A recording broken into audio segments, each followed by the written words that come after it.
predictions in the luxury e-commerce space for 2025. So being in the midst of Black Friday today, we're going to ignore that and we're going to start taking a look at what we can expect to see next year. So I'm joined by Andy and by David, and all three of us are going to be talking through various topics today. So hopefully it's going to be a really interesting one for you. As always, leave any comments and questions, and we will either try and tackle them during this session, or we can come back to you once the session has ended, and the session will be made available on demand once we're done. So if you do have to dip out at any point, you can come back and finish the rest of the 30 minutes. We're going to dive straight in, and I'm going to come across to you, Andy, just to talk a little bit about what we've seen this year and then what you're expecting for us to be seeing going into the new year. Cool. Well, obviously, it's 30 minutes, so we can't cover lots and lots, but certainly let's take a very quick step back into sort of 2024 and see where this year's taken us in the luxury space. It was an interesting year because it was the first year that the luxury and high net worth individual spend was predicted to slow. Previously in sort of 2020, early noughties up to the point of 2023 and the end of, really the luxury space had expanded and grown significantly globally. And 2024 was the first time commentators thought that there would be a slowing, not a decline, but a slowing.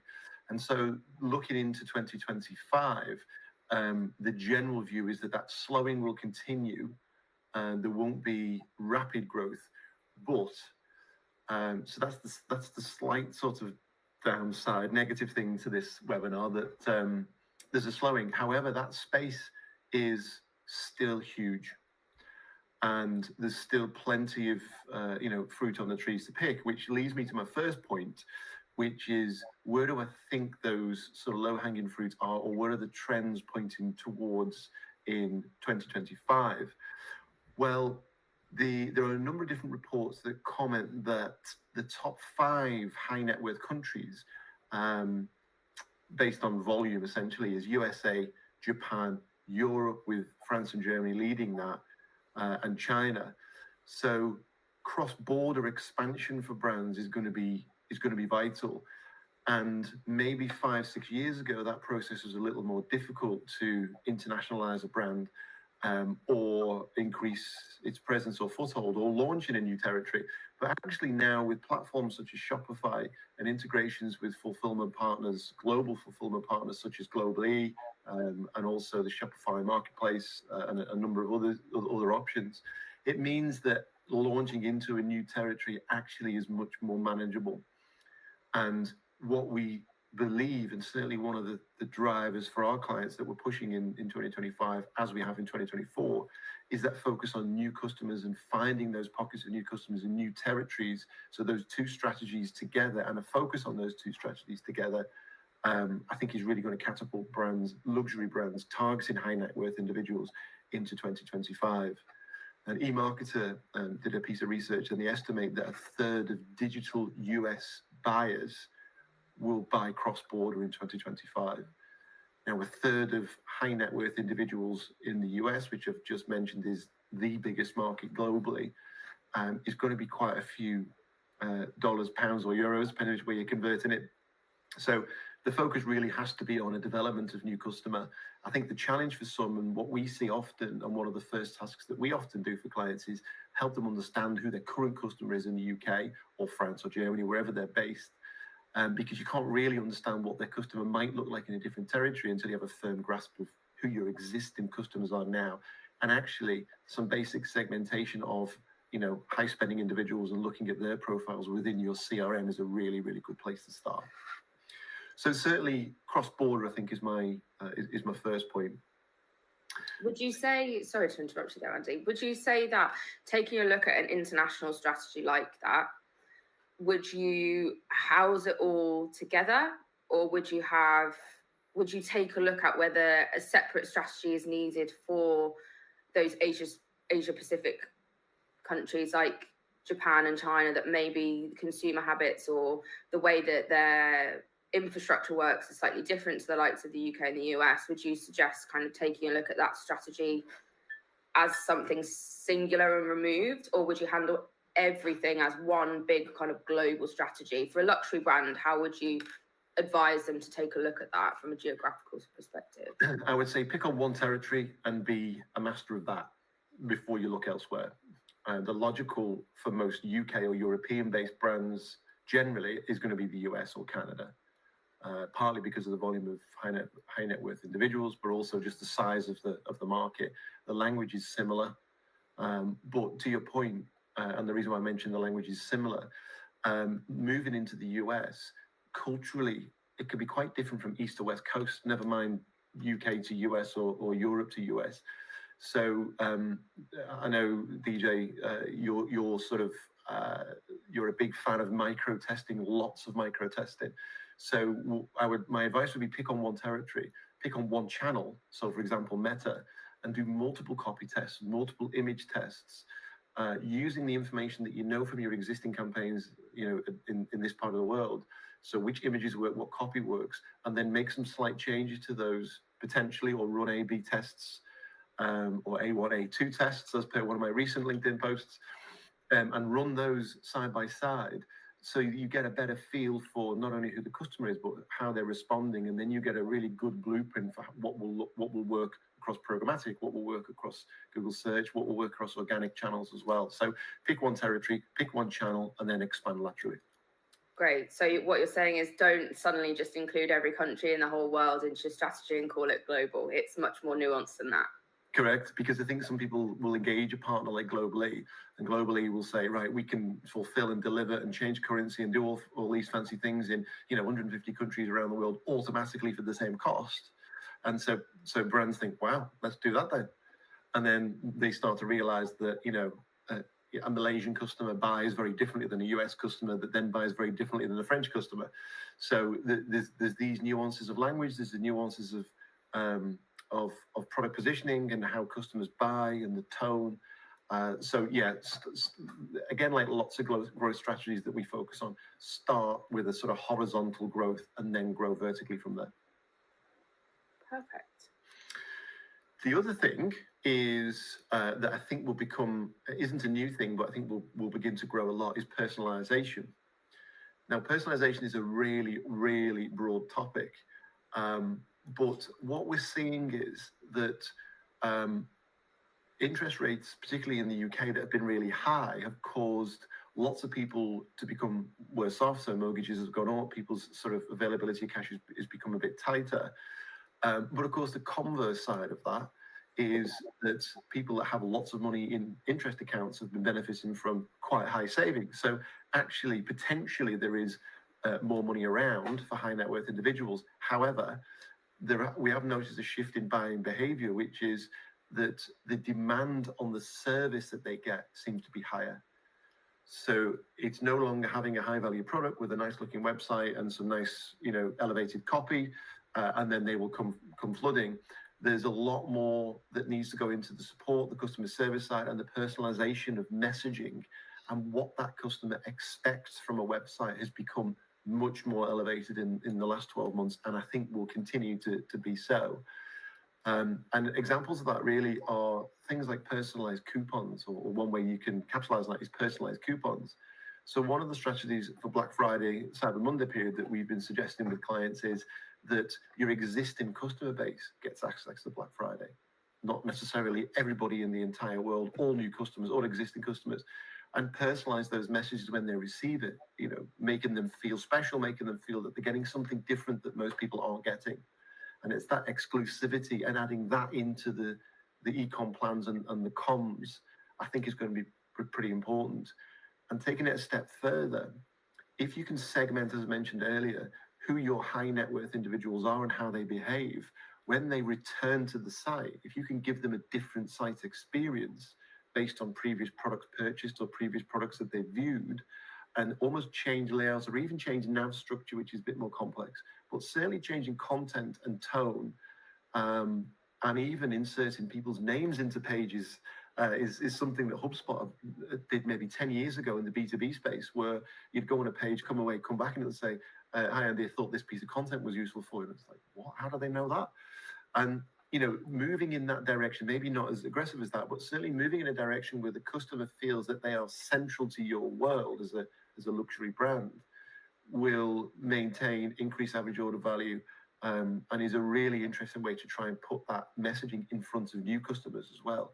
Is when you join us, we give you all of these things that as part of our relationship, will really start to drive things forward.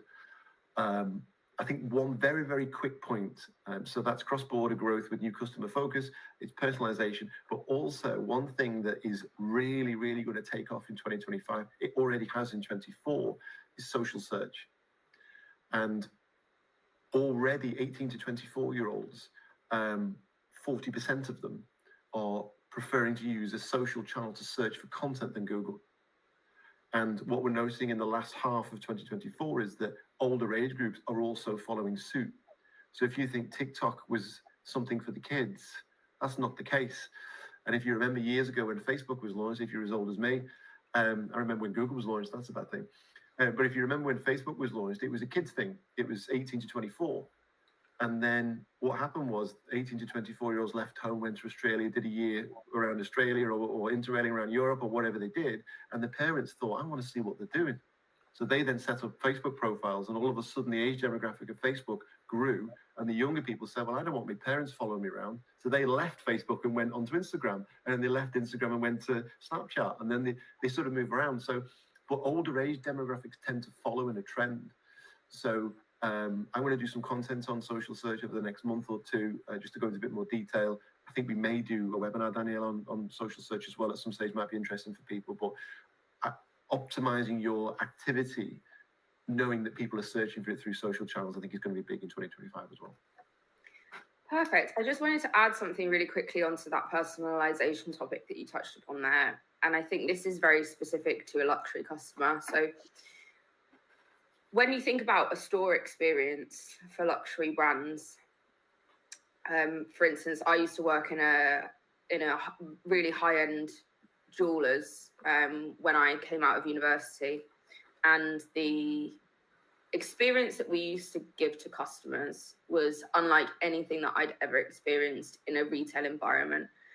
You knew people by name because it was, people had to book appointments to come in. They would sit down and we would bring everything to them. It was a showcase. They were offered,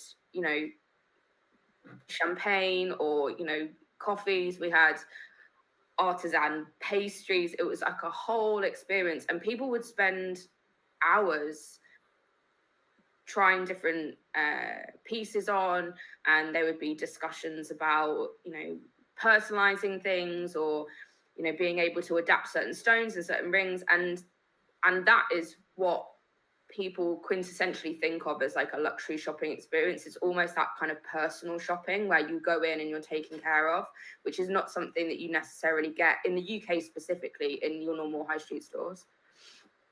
What I think luxury brands need to try and think about now that e-commerce within luxury industry is starting to grow and people are more willing to spend the same amount of money through a website as they are in a store, how can you bring that same level of personalization, that same luxury experience to a website and an online and a digital experience? Because it's obviously really hard to replicate that same level of service, but it's what's expected in that with that brand or in that lifestyle. So I'd say look at personalization from a digital perspective, as Andy picked up on, but then also think about how you can bring some of that more in-store experience and make it a little bit more digital, and just have a think as your brand as to what your in-store experience might look like, even if you don't have a bricks and mortar store, and how can that then be replicated on your website. I think that's really important to think about.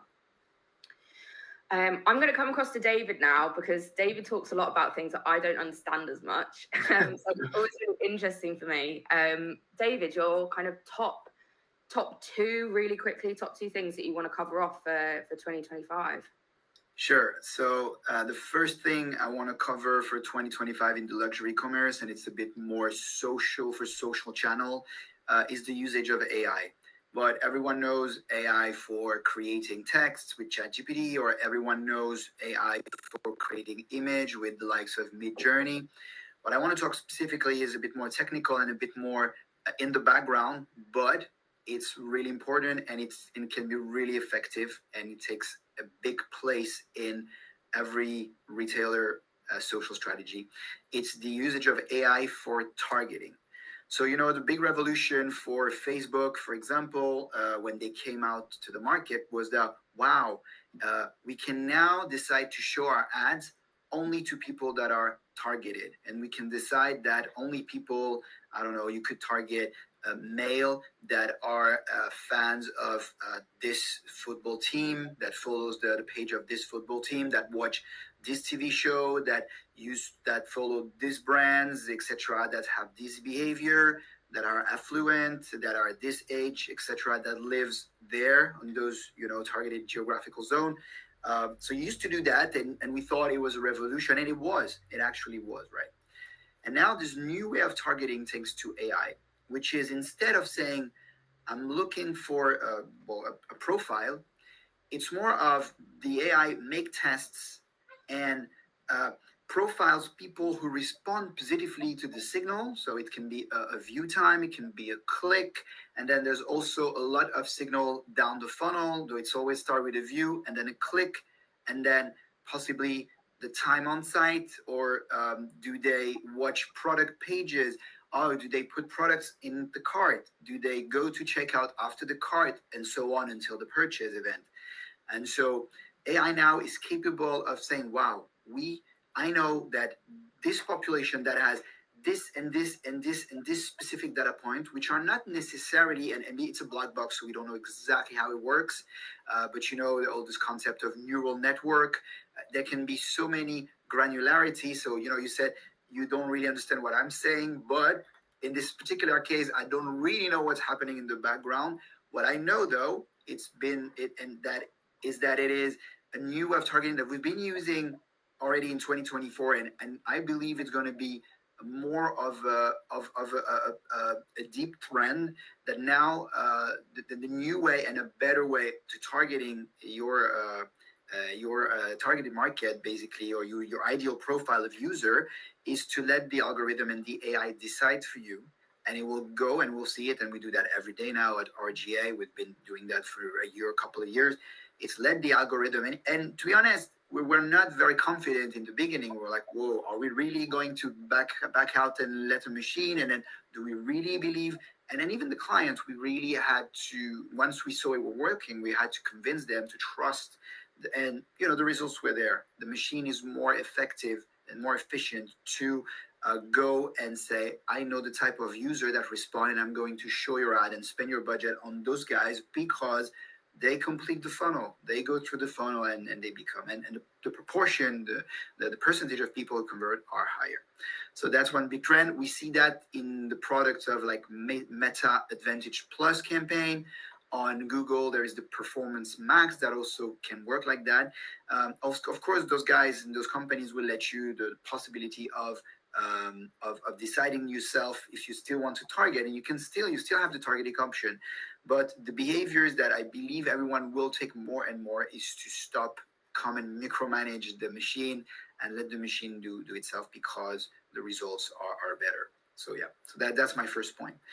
Second point I'm seeing coming up for e-commerce in 2025 in luxury space, because it already exists outside the luxury space, is what we call social commerce.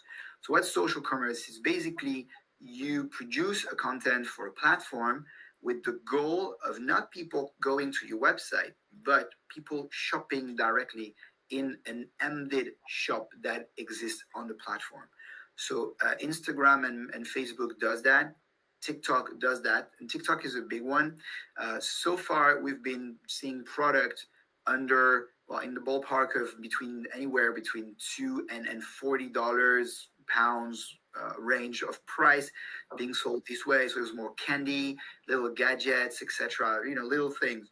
But I believe with the behavior of the consumer changing, with the space in our life that is taken more and more, and our time and our attention being taken more and more by social medias and the usage of social medias has become really a part of our life, and also expand in terms of functionality. You said, Andy, it's going to be the next search tool is going to be social media. And social media in China, WeChat and Weibo is a social media specific to China. It's also it's a messenger. It's social media. It's also a form of payment, and it also takes other roles. And so I believe social commerce is a big one, and luxury brand will at some point come and occupy that space. Apparently, global brands like Chanel, Gucci, Net-a-Porter are already leaning into the short form content with the goal of people going and buying directly on the platform into their Amdid shop, which is quite a very, very new thing. It's very early adoption now, but 2025, I think we'll see it's the era where more and more actors are going to start that, maybe as a test. Maybe it's not going to take off right away, because before you buy something in the ballpark in the range of £250 online, but with enough brand trust and brand territory, when a brand is recognized enough, maybe everyone will be confident to buy a Louboutin pair of shoes on TikTok, because they trust the brand. They know if they shop there it's safe, and maybe it's easier for them, it's convenient, and it's going to work. So yeah, I think it's going to be a big one, which also extends to the need of luxury brand to produce the content that is native to the platform, so it's efficient. And we see that although the big brands that have a social media department embedded into their companies and already are testing and are new pioneers of every new stuff, already do that, the short form content, that thing you see on TikTok, and lots of luxury actors are like, is it on brand? Are we doing this? And they're still hesitating with this new way of doing commerce online. They will have to, and also I also see that and foresee that they will transition slowly to kind of not soften their brand guidelines, but find a way to integrate into their brand guideline this type of content, where you have somebody face cam interacting, telling the experience, unboxing, talking about a product, etc., etc. And so everything will build up and come together. I'm pretty sure in 2025 will be the new era for all those things. Great. Thanks, David. That was really interesting. And I think you touched upon a couple of phrases that you used there, which tie in quite nicely as to what I'm going to talk about. And that is talking about brand recognition and kind of reputation and recall. Because I see self-serve CTV being something that we see grow and then also become a lot more popular, specifically for brands here in the UK and Europe. I know that in the US, adoption of CTV has taken off a little bit more quickly than we've seen over here. Research by Mountain, which is a self-serve CTV platform over in the States, saw $8 billion of growth in CTV advertising spend across 2 years in the States. Can you quickly explain what CTV is for those who don't know? Yes, so CTV stands for connected TV, and it's essentially any TV programming that is served digitally. So it includes kind of all of your streaming services, Netflix, Amazon Prime, Sky and Virgin, but it also includes certain programmatic options as well. So if you're running programmatic, CTV kind of falls into that, because you are now able to serve on Amazon Prime, for instance, through your standard programmatic platforms rather than using a separate platform. But yeah, it's essentially, as I say, TV that serves digitally across your smart TVs, across your phones, your tablets, and your laptops. But it's more to do with where it sits amongst your programming that kind of makes it fall into that category of CTV. So we're specifically talking about video content here, as opposed to programmatic, which also runs across written publications. So it's purely video content. And up until now, I think there's been a mystery as to how it fits in with wider TV advertising and kind of digital and where it sits, because it is a blend of the two. But it is served digitally, much like all of our other digital channels. So it's an opportunity for brands to get the benefits of TV advertising, which I talk about a lot in terms of us not being able to necessarily attribute revenue, but being able to reach a high volume of people at a very high rate of attention, having both sound and audio and on a larger screen, which are all things that are going to immediately uplift brand recall, even if someone's looking at their phone while the TV's on, because our auditory attention is still there on that larger screen.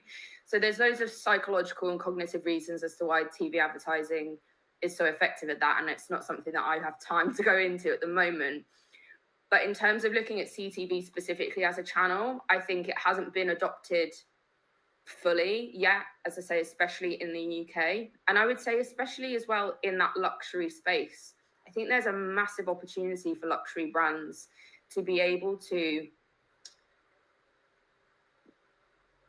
take that space. Obviously, David's spoken a little bit about having social first content, and I think that's really important.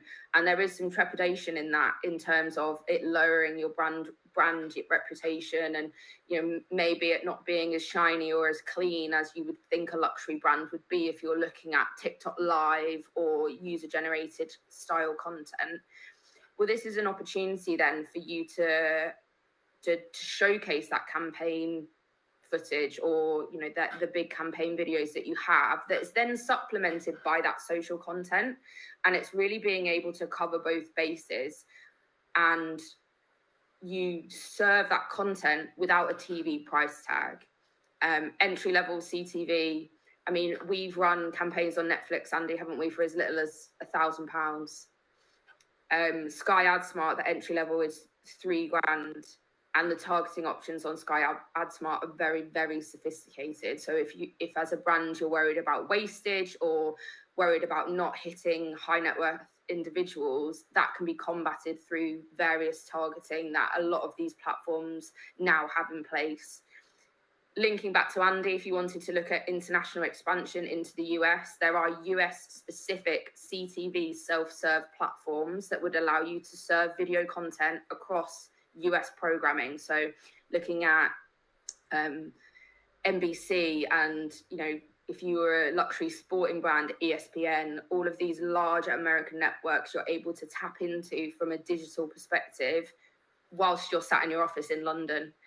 So it's a really great opportunity for you to be able to start building eyeballs and building awareness in some of these other countries in a way that's served digitally, but you're getting that TV experience. I'd say the growth in the US has been huge. 95% of US marketers that were surveyed in this mountain piece of research said that they were looking to increase spend by 33% in connected TV, which is a huge amount of marketing budget to push into one specific channel. So I think that's something that we should really be paying more attention to, and really kind of getting into the weeds of how it works, and then how we use attribution to be able to see the effectiveness of that. Which ties me into nicely, we've got a couple of minutes left, into my last point, which I think all three of us have touched upon at some point, and that's really taking a look at creative content in a very strategic way. So we've had a lot of conversations with brands and with clients about testing everything and testing creative, and not focusing on personal bias in terms of what you think is going to work and what actually works. Because as much as you can say that you are your target demographic, you're not. There's too many biases. You're too attached to the brand values to be able to make an impartial decision as to what creative and what content works. So taking a look at data, and taking a look at crafting creative from a strategic point of view, understanding what David's mentioned there in terms of making sure that you are looking at platforms and creating content that is to that platform, and not just cutting and pasting everything across all of your different channels. Taking a look at what are the expectations from TikTok over YouTube, over what needs to be served across PMax and shopping. What does it look like in terms of your website images? what product images are you using? How do your product description pages view those images? You know, have you got a lifestyle shot within the gallery of your product description pages so that they can see the product in situ? You know, what models are you using? There's so many different things that you have to take a look at, and being able to come from a data perspective, test everything, and then iterate and learn what works is really, and it sounds so boring. And as a creative person, you're like, oh God, well, that sucks. It sucks the creativity and it sucks the fun out of everything, but it honestly doesn't. You can still be as free as you want with the concepts and the themes, but it's just making sure that you're not, you know, plucking an idea out of nowhere because you like it and then expecting your audience to also like it, because sometimes it just won't work. And what you think looks great might not resonate from an advertising perspective. It might be a beautiful image or a beautiful video, but if there's nothing to it, it's not going to grab the attention of your audience. So I think looking at strategic content creation, both from a creative and from a testing perspective, I think is something that, you know, brands really need to be looking at, into building processes to be able to do that really effectively. It almost sounds like that comes from recent conversations. It's that powerful, Danielle. Do you know what? It's something that we've taken really seriously. I would say probably over the past 9 to 12 months, where we've really sat down, haven't we, between the three of us, and said, this is something we really need to look at. Yeah. And, you know, sometimes having those conversations with brands can be really tricky because, you know, of course they're precious about, you know, what their ads look like. But I think it's finding a way to back everything up with data, and more importantly for us, to revenue, and being able to say, well, you know, it's not necessarily the prettiest carousel that you're going to see, but the click-through rate is the highest, and the revenue that it's generated is far above every other ad that you've currently got running. So we would be reluctant to switch it off, which is, you know, often the conversations that I think a lot of agencies have with their clients, in terms of, you know, making that compromise between keeping something running that they might not like as much, but their audience clearly resonates with. So yeah, for those who are watching, we call it guest marketing vs or bias marketing vs data-driven marketing. So yeah, and yeah, it's something that we take really seriously, and we have lots of conversations with brands about it, about what they have in place to be able to look at things from like an ad to ad basis. And I know that Andy's had lots of conversations as well about what that looks like and how it works from an RGA perspective, haven't you? Just a few. Perfect. Well, hopefully that's been kind of interesting and insightful. We've come from three kind of completely different angles in terms of what we think is going to be important, especially for luxury brands in e-commerce for next year. If you have any questions about anything that we touched upon, or you need any clarification, or if you want us to send across any of the sources that we got our information from, then please let us know. Drop any of us a message on LinkedIn, or you can reach us via email at info@revenuegrowth.agency. You can also visit our website at revenuegrowthagency.co.uk. Enjoy the rest of your Black Friday weekend, and we will catch up with you soon. yeah, best wishes for